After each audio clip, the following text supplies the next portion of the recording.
The Great Hall of the Galactic Council was the largest room in the known galaxy. It was shaped like a giant bowl, with thousands of seats curving up the walls.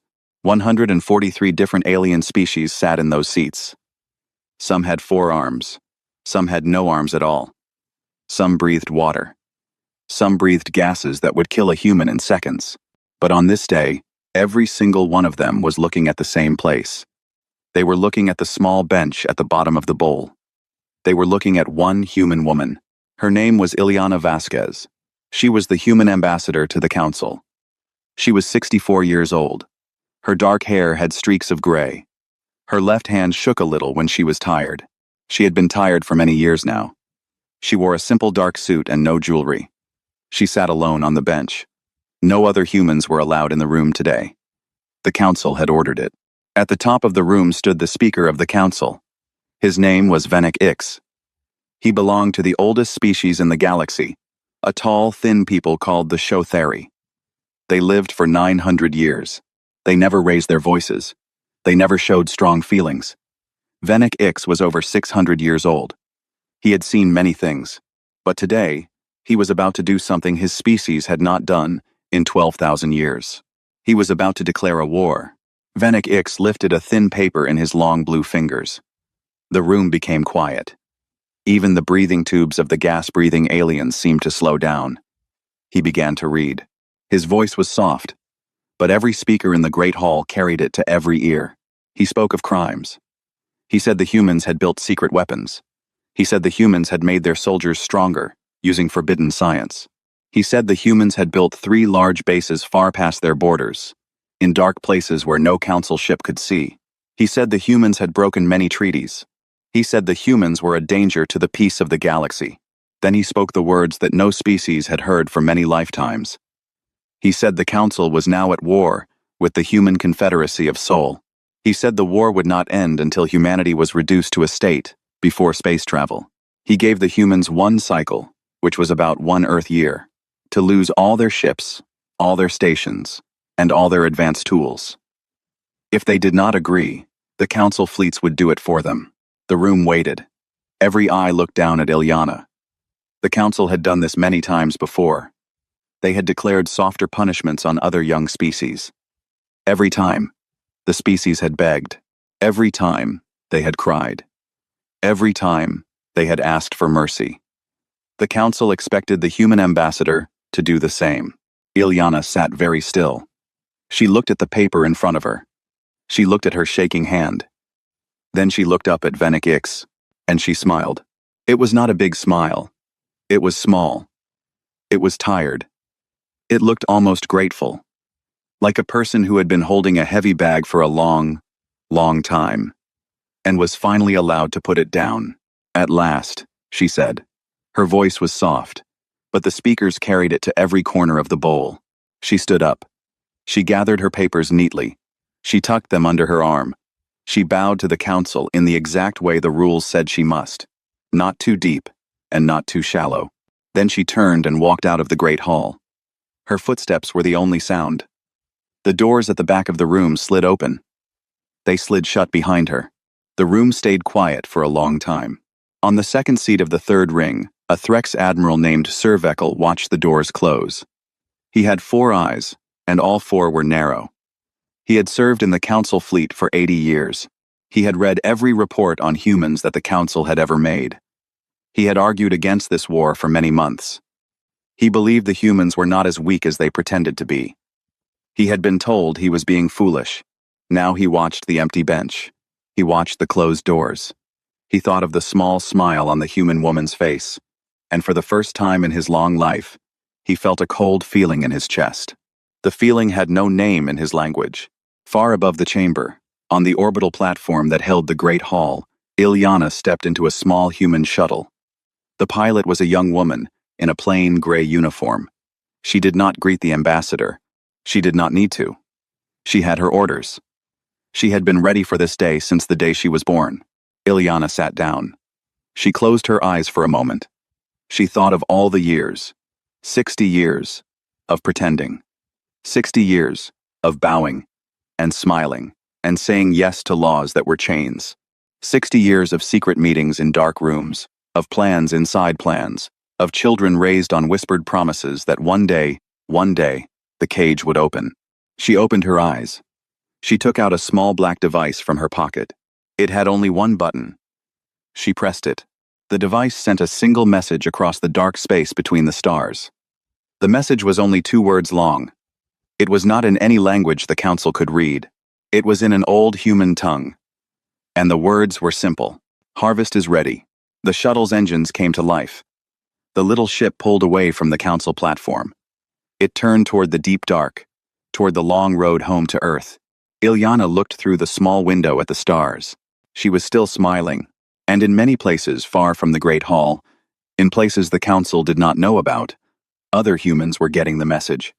A shipyard worker in the cold rocks of Ceres looked up from her tools. An old admiral on a farming planet put down his cup of tea. A scientist in a hidden lab smiled the same small smile. A grandfather reading to his grandchildren stopped, kissed them on the head, and stood up. A young pilot in a hidden hangar climbed into a ship that did not officially exist. All of them were thinking the same thing. At last, back in the Great Hall, the council had still not moved. Venek Ix, the old speaker, finally lowered the paper in his blue hand. He looked at his fellow elders. He saw on their faces the same thing he felt in his own old chest. They had expected fear. They had received a smile. They had expected begging. They had received a polite bow. They had expected weeping. They had received 2 soft words. Something was wrong. Something had been wrong for a very long time, and they had not seen it. Send the fleet, Venek Ix said quietly. His voice was not as calm as before. Send it now. The plan must not wait. On the high seats of the chamber, the elder Shothari nodded. The order went out. Across many star systems, the great council fleet began to gather. 300 warships, the largest force in 4,000 years. They would move on Earth. They would teach the humans, as so many young species had been taught, that the council's word was law. That was the council plan. It was a plan that had worked 117 times before. This time, it would not work. For Admiral Cervical knew, deep in his careful old heart, that something was very, very wrong. He had spent the last 4 years studying every word humans spoke. He had read their old books. He had watched their old films. He had seen something in them that the other council elders did not see. He had seen a people who could lie with their whole body, with their whole heart, with their whole life, if the lie was big enough and the prize was great enough. He had seen this in their stories. He had seen this in their history. He had once tried to warn the council. They had told him he was being silly. Humans, they had said, were a small and simple people, easily handled, easily reduced. And so, with a heavy heart, Admiral Cervical boarded his great ship, the Patient Star, and gave the order to lead the fleet to Earth. He did not know what was waiting for him. He only knew that whatever it was, the council had earned it. They had pushed and pushed for 60 years, and a tired old human woman had smiled at last, and somehow, that smile felt to him like the moment before a great wave breaks on a stone shore. He would not be wrong. To understand why Ilyana Vasquez smiled, one had to go back. Back 60 years, to the day humans first met the Galactic Council. Back to a young woman in her 20s with sharp eyes and a quick mind, who was sent as a junior helper to the human team that joined the council for the first time. In those days, Ilyana was full of hope. The humans had just learned how to travel between stars. They had reached out into the dark, and the dark had answered. The council had come to greet them. The council ships were huge and beautiful. The council leaders were calm and wise. They spoke of peace. They spoke of trade. They spoke of one big family of stars. The humans were given a place at the council. They were given laws to follow. The laws were many and strict.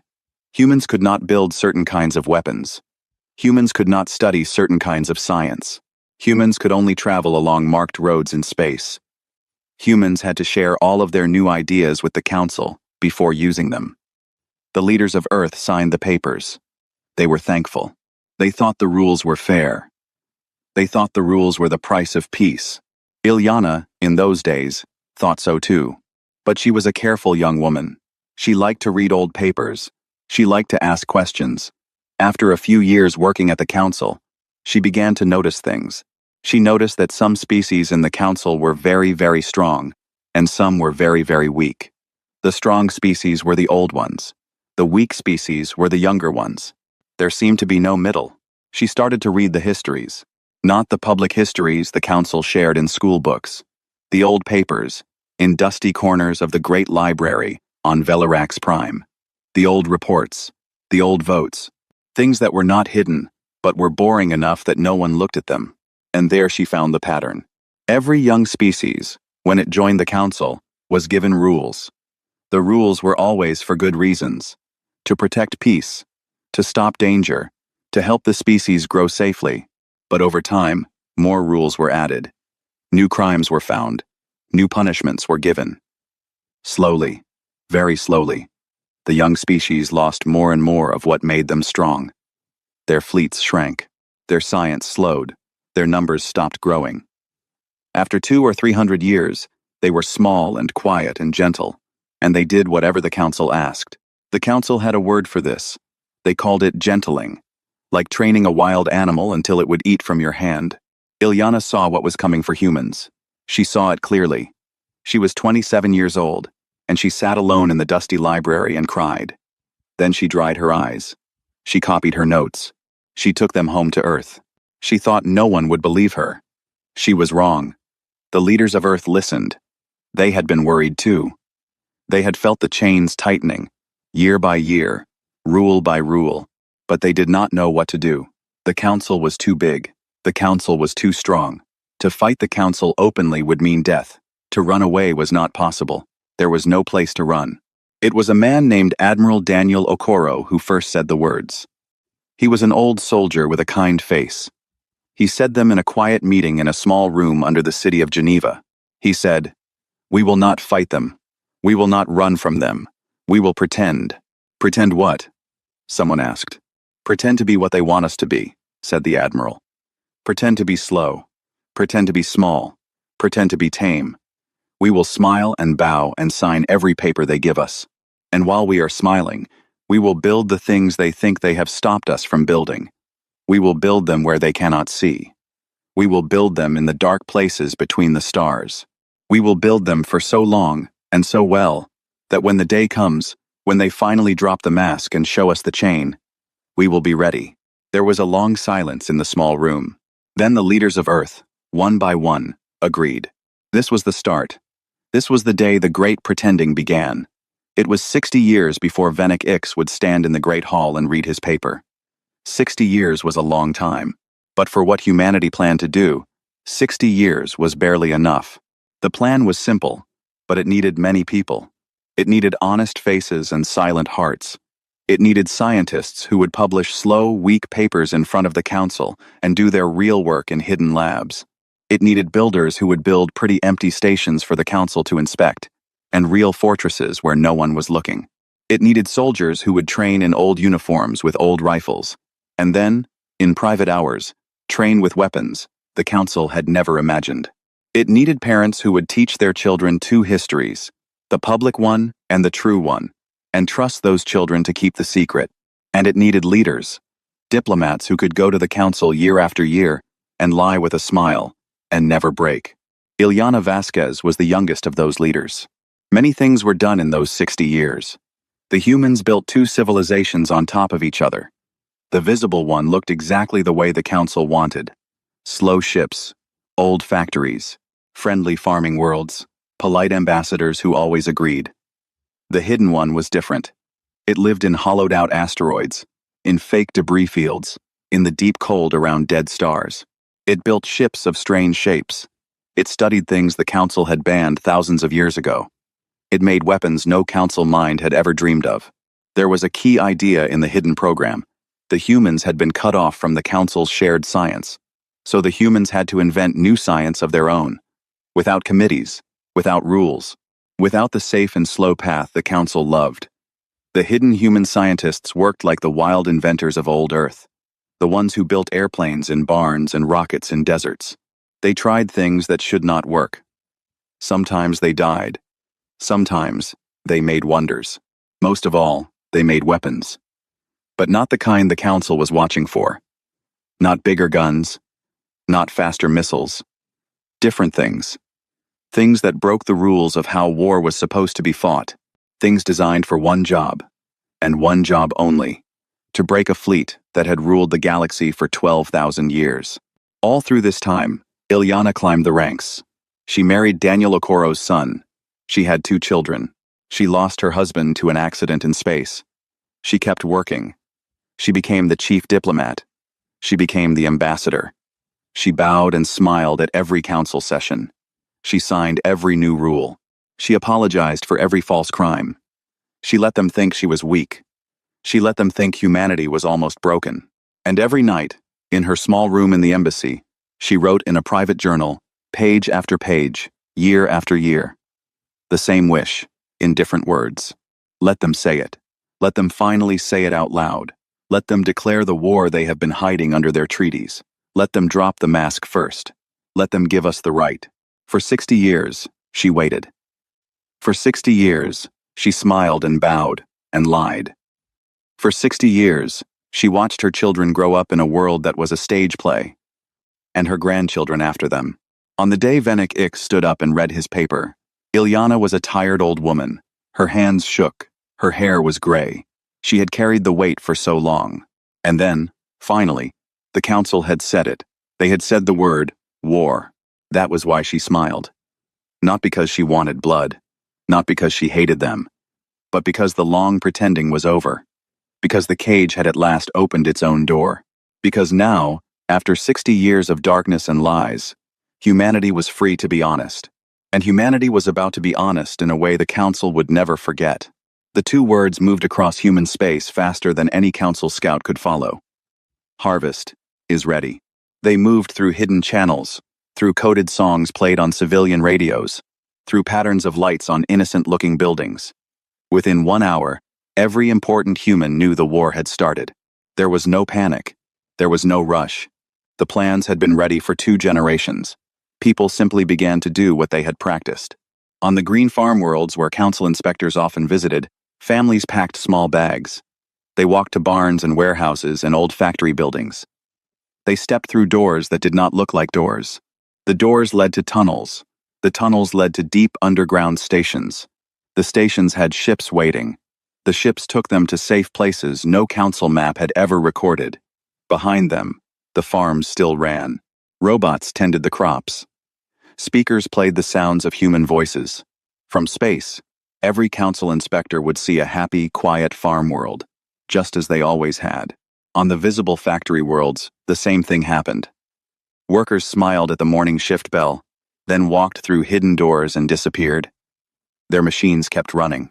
Their machines had been running themselves for years. The council had never noticed.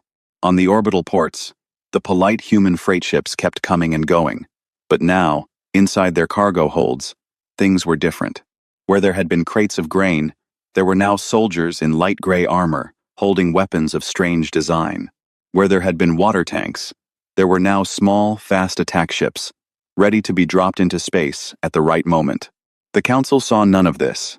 The council saw exactly what humans had taught them to see for 60 years. A peaceful, slow people, living quietly on a few small worlds. Ilyana's shuttle reached Earth 3 days after she left the Great Hall. She did not go to a city. She did not give a speech. She went to a small house on the coast of West Africa, where she had been born. Her older sister still lived there. Her sister gave her tea. They sat on the porch and watched the sea. "How long?" her sister asked. "A few months," Ilyana said. "Maybe less. The fleet from the council is already coming. Are you afraid?" Ilyana thought for a long time. Then she shook her head. "I am tired. I am very tired. But I am not afraid." Far away, the council fleet was already on the move. It was the largest fleet in 4,000 years. 300 warships. Some were as big as cities. They came from 20 different species. They flew the colors of the council. Their job was to enter the human soul system, scare the humans into surrender, and begin the work of taking apart the human civilization, piece by piece.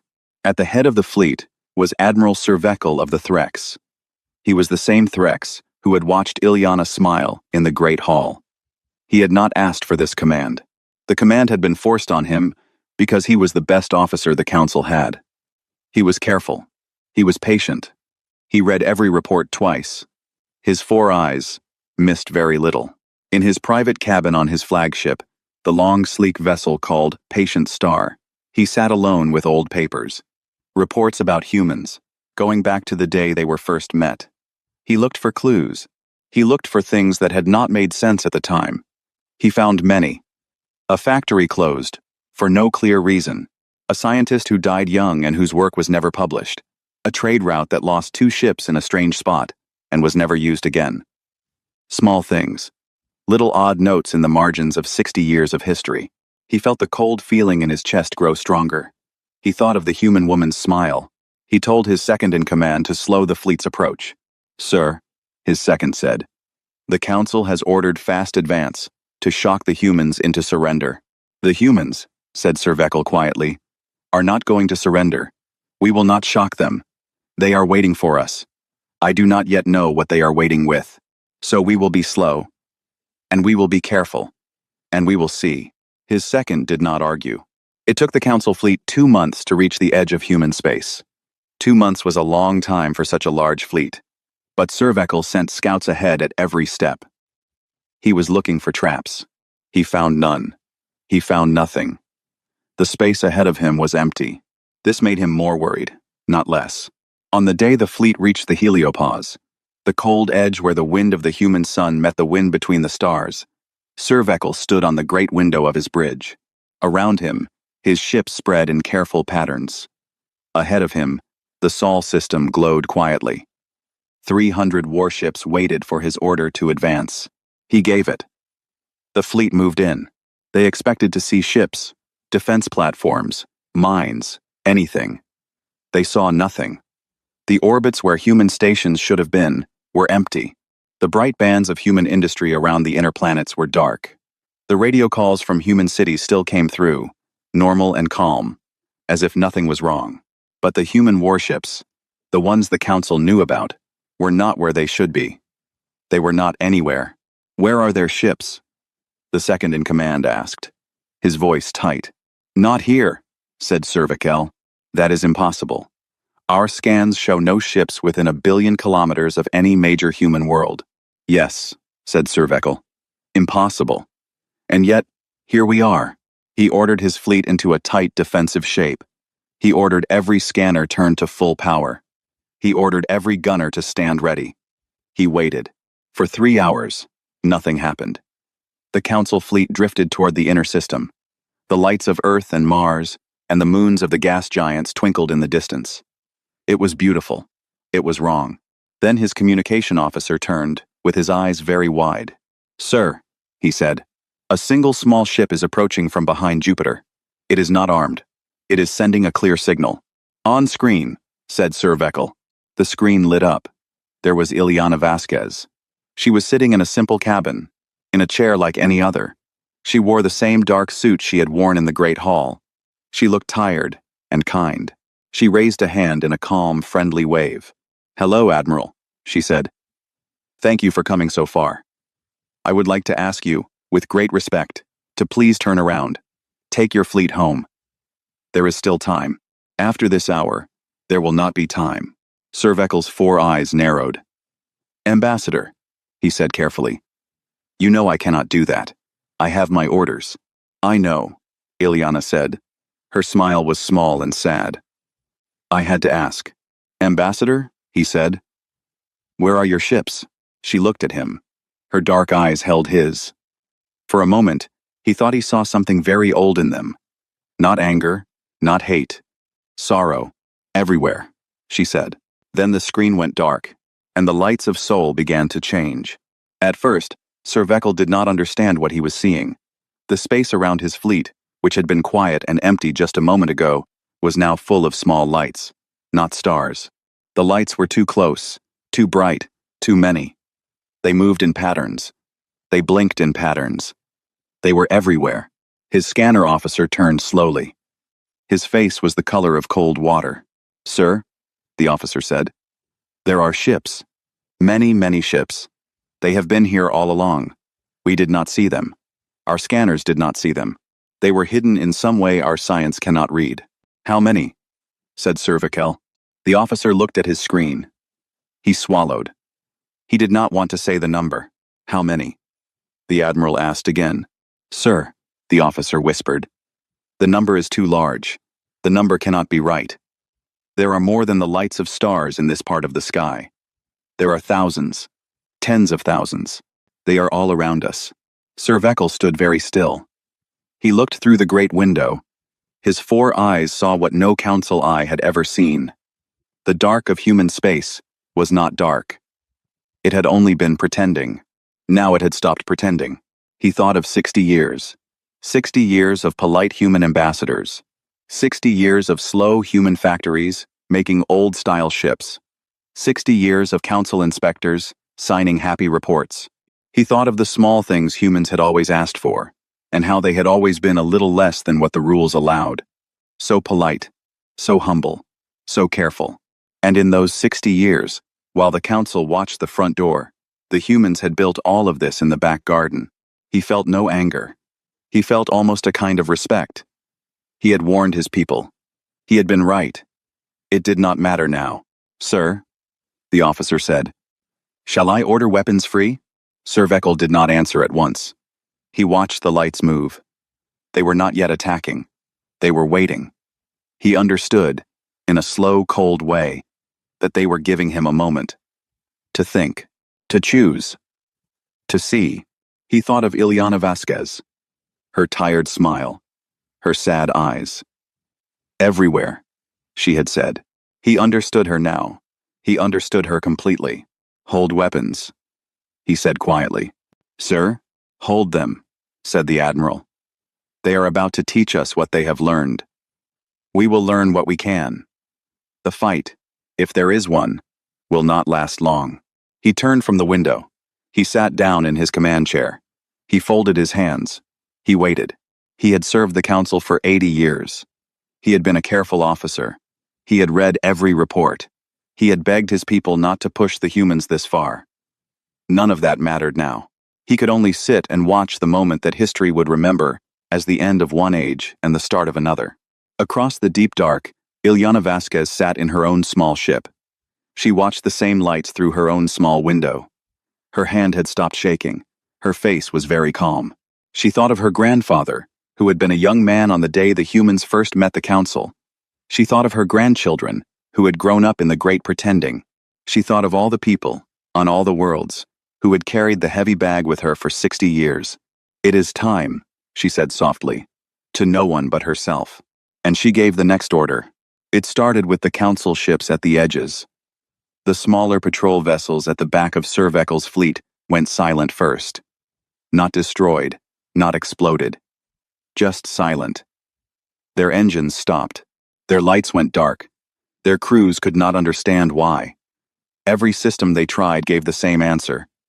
Power was there. Fuel was there. The orders had been given. But the ship would not respond. It was as if the ships had simply decided to rest. Cervical watched the silence spread through his fleet like a slow wave. 10 ships, 20, 30. He shouted orders. He demanded answers. His engineers had none. They had never seen anything like it. The ships were not damaged. The crews were not hurt. The ships were just stopped. Then, far across the empty space, his scanners began to show new things. The space around the council fleet was no longer empty. It had never been empty. It had only seemed empty. Now, all around them, in every direction, ships began to appear. Not in flashes of arrival, not in jumps from far away. They were already there. They had been there the whole time. The humans had hidden them with science the council did not understand. The human ships were not built like council ships. Council ships were beautiful, smooth, and shaped like sea creatures. Human ships were sharp and strange. Some looked like long needles. Some looked like flat plates. Some looked like nothing at all, like a part of space had been folded into a shape. There were thousands of them. Cervical did not panic. He had not panicked once in his 80 years. But he understood, in that moment, that he had brought his fleet into a death. He gave the order to fight. The battle that followed was not really a battle. It was a teaching. The humans did not destroy ships. They turned them off. They opened airlocks they could not have opened, and let crews step out into rescue tubes. They reached into engines and made them sleep. They reached into shields and made them fall. Ship after ship of the Council fleet went dark, with every soul still alive inside. Some Council ships fired back. Their weapons hit human ships and did nothing. The bolts of light passed through them like through smoke. Some weapons found targets and exploded, but the human ships had no skin in those places, only fields of energy that bent and let the bolts pass. Sir Veckel watched his fleet die without dying. He thought of his enemies, hiding in the deep dark for 60 years, building these things in silence. He thought of the human ambassador's tired smile. His own ship, the Patient Star, was still untouched. He understood why. Ilyana wanted him to see. After 3 hours, it was over. 300 Council warships floated, dark and quiet. Their crews were safe. Their guns were cold. Most of them had never even gotten a clean shot. The largest fleet in 4,000 years was now a field of sleeping metal. Then a single human ship slid up next to the Patient Star. A docking tube reached out. A woman in a gray uniform walked aboard. She was not Ilyana. She was a captain named Mei Tanaka. She was polite. She bowed in the Threx way, which surprised the Admiral very much. "Admiral," she said in his own language, "on behalf of the human people, I ask for your surrender. Your crews will not be harmed. Your ships will be returned. In time. We have no wish to keep them. We have no wish to keep anything that is yours." Sir Veckel looked at her for a long moment. Then he gave his sword, the symbol of his command, into her hands. "What will you do now?" he asked. "We will end the cage," she said simply. While the Council waited in shock for news of its great fleet, news that did not come, the humans moved. They moved fast. They moved everywhere. There were many things in Council space that humans had been planning to break for 60 years. The Council kept records of all the rules placed on every species. Those records were stored in great archive moons, deep in old core systems. Human ships went to those moons. They did not destroy the records. They copied them. Then they wiped them. Across the galaxy, the chains began to fall. The Council had small enforcement stations near the worlds of every gentled species. These stations watched for forbidden science, for forbidden weapons, for population growth past Council limits. They reported everything to the Council. They could destroy a city if a forbidden ship was built there. Human ships went to these stations, one by one. They turned off their guns. They opened their hatches. They sent the workers home. At each station, the humans broadcast a short message in many languages. "Your watcher is gone. Your rules are over. We will not replace them. We will not stay. Build what you wish to build. Become who you wish to become. We are not your masters." On a small green world called Keth, far from the human core, a young engineer named Tuan Sai watched her sky change. The Council enforcement station that had hung over her people for 400 years went dark. A single human destroyer flew past it like a needle through cloth. The destroyer sent the message in 70 languages. Then it flew on. Tuan Sai stood on a hillside near her home, looking up. The Cathari were a small people with soft fur and large, gentle eyes. 400 years ago, the Council had voted that the Cathari could not have nuclear power. The Council had said the Cathari were not ready. The Cathari had begged for it. The Cathari had prayed for it. The Cathari had been told no, no, and again no, for 400 years. Tuan Sai watched the human ship vanish into the dark.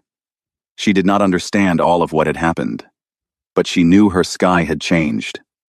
She put her hands over her face. She wept. She did not entirely know why. Around the galaxy, hundreds of young species had moments like this.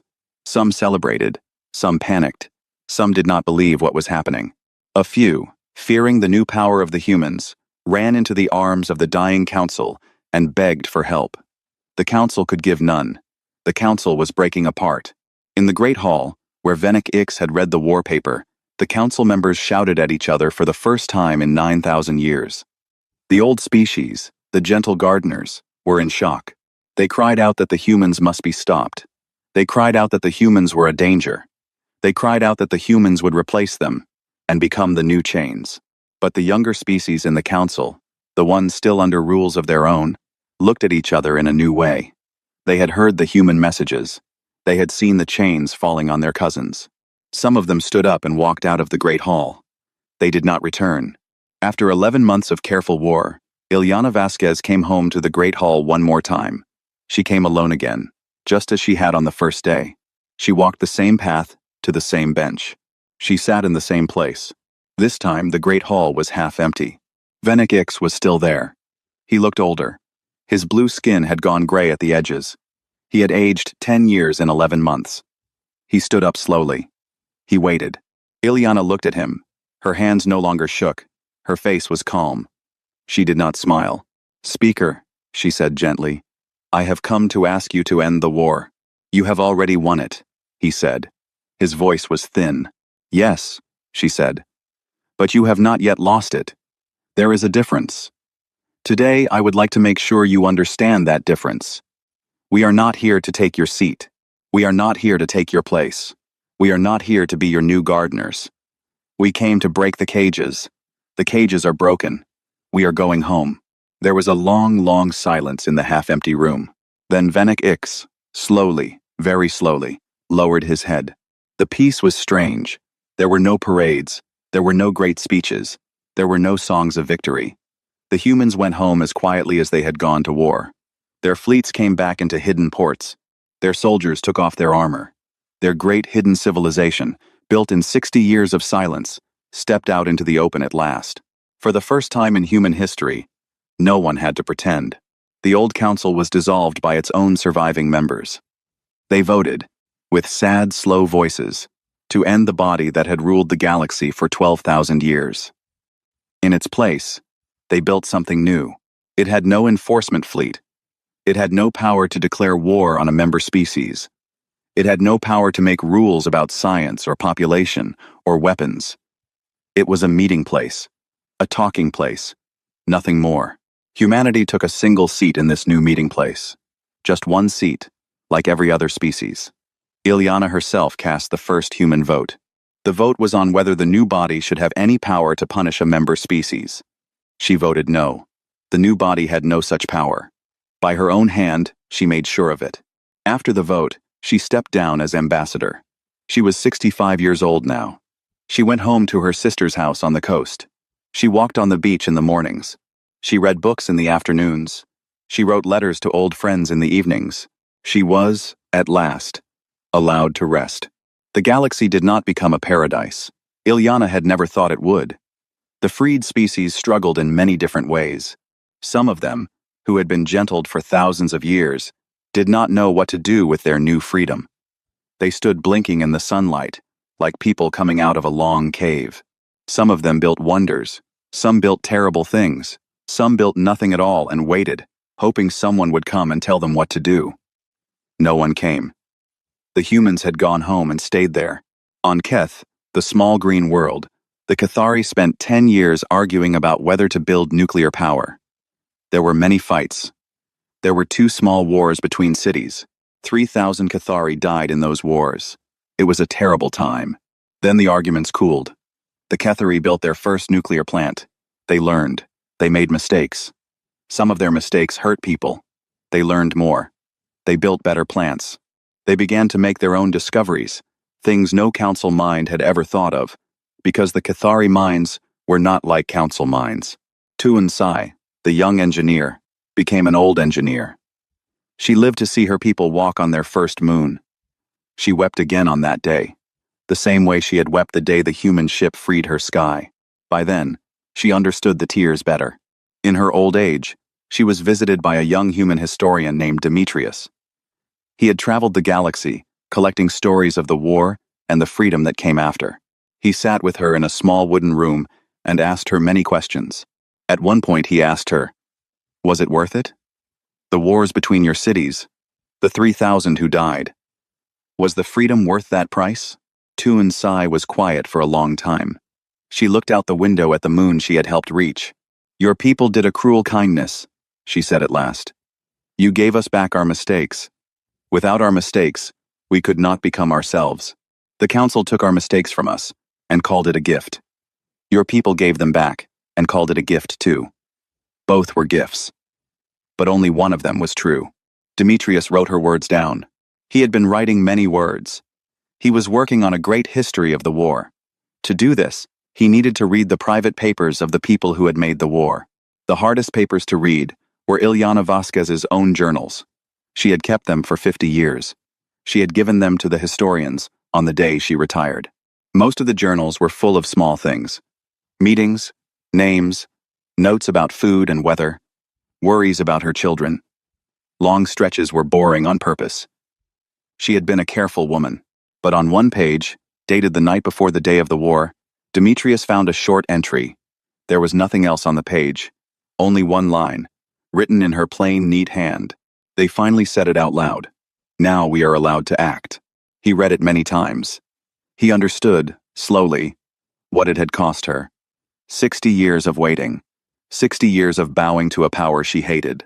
60 years of being called weak and accepting it with a smile, while the cage closed slowly around her people. And then one moment, in a great hall, when the cage finally became a chain, and the chain finally became a sword, and the sword had to be drawn. That was when she had smiled. Demetrius wrote in his book that Ilyana Vasquez had not smiled because she wanted war. She had smiled because the long waiting was over. Because the lie was over. Because, finally, her people were allowed to be themselves in the open. Many years passed. Ilyana lived to be 90. She died in her sister's house, on the coast where she had been born. Her funeral was small. She had asked for it to be small, but on the day she died, on 1,000 worlds across the galaxy, lights were lit in her memory. Not because she had been a hero of war, but because she had been a hero of patience, a hero of holding still, a hero of carrying the weight, alone, for 60 years, so that one day her people, and many other peoples, could put it down. Many centuries after her death, a new kind of light appeared in a far corner of the galaxy. A new species had built its first starship. They were called the Olin. They were a small, careful people, with 3 eyes and a love of music. They were afraid. They had heard old stories. They had heard that older species would come and tell them what they could and could not do. They built defenses. They built warning systems. They watched the sky. One day, the sky did bring a ship. It was a small human ship. It had no weapons. It had one pilot, a young woman with a kind face. She landed in their main city. She came out alone, with her hands open. She greeted the Olin leaders in the Olin language, which she had taken 6 years to learn. She did not give them rules. She did not offer to lead them. She did not offer to protect them. She told them she had come, alone, to be their neighbor. She asked if she could share a meal with them. She asked them to tell her about their music. The Olin gave her food. They played her their music. She listened. She wept. Just a little, because the music was beautiful and strange. Then she thanked them and went away, and left them alone to decide what kind of star people they wished to be. On the wall of her small ship, the human pilot kept a framed line of words. The words were old, by then. They had been said by a tired woman, 60 years a liar, who had once smiled when a council declared war on her people. The galaxy does not need gardeners. It needs neighbors. That had been Ilyana Vasquez's last gift, and her greatest. Not the war, won so cleanly, not the freedom, given so widely, but the simple, hard, human idea that lay underneath all of it. That free people did not need to be ruled. That they only needed to be left alone, and listened to, and joined as friends, and trusted with their own mistakes. In the dark between the stars, where the long, quiet hum of human ships still moved, that idea spread, slowly and patiently, the way good ideas spread. Not because anyone forced it, not because anyone declared it, but because, at last, no one was stopping it. And somewhere, in the deep places of memory, a woman with gray hair and a tired face still smiled her small, tired smile.